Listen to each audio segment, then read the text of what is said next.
And welcome back. Thom Hartmann here with you. Eric in Los Angeles. Hey, Eric, thanks for watching Free Speech TV. What's on your mind today? Hey, Tom, this is one of those I love you, but calls. Hey, that's fine. I am a huge supporter of the concept of unions. And as a matter of fact, I went to the Los Angeles protest for the Wisconsin situation. Mm-hmm. However, I can understand why people hate unions because they seem to make everything so much more expensive. And I have a specific example.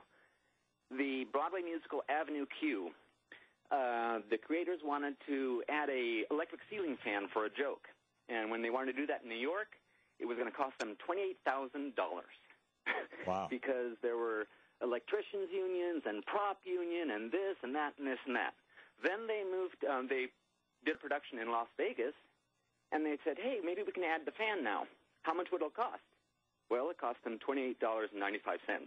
Yeah, because there wasn't a union involved. You know, they sent an intern to Home Depot, and he brought the fan back, and then they had the fan. Eric, I know what you're talking about. I remember back in the 70s doing trade shows in New York City, and, you know, I was not allowed to carry material into my booth.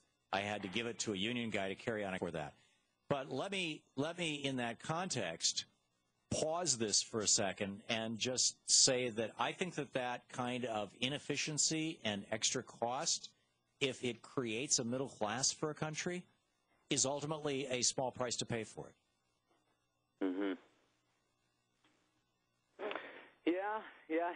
I mean, think about it. Would you rather have highly efficient industry and Walmart wages, because Walmart's highly efficient, or would you rather have less efficient industry where there's less profits and the CEOs are not making 5,000 times what the workers making, but and you have a strong middle class because there's strong unions, even though if you're a guy, you know, producing a play or showing up for a trade show, it's going to cost you a little more. I'm frankly in favor of the inefficiency rather than the efficiency. India, for example, has a law that Walmart is lobbying ferociously to get overturned. In fact, they may overturn it this year.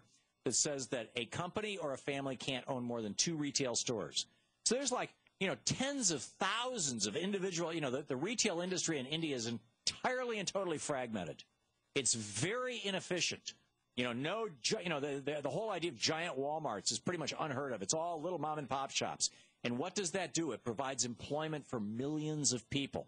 If they allow those industries to consolidate and they don't allow them to unionize, and they're no longer mom and pop shops owned by families, which is the same thing as a union. You have, you know, the workers have some say in what's going on.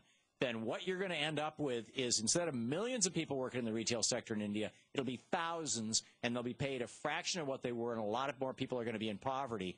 And, yeah, the stuff might be a little cheaper, but people won't have the wages to buy it. That's the downward spiral we've been in the United States since Reagan came in and declared war on the unions in 1981. And you know, even though unions may, and in many cases do, make things less efficient, I think when you pull back and look at the big picture, that small amount of inefficiency is a small price to pay for the large societal benefit and the large benefit you mentioned with mines.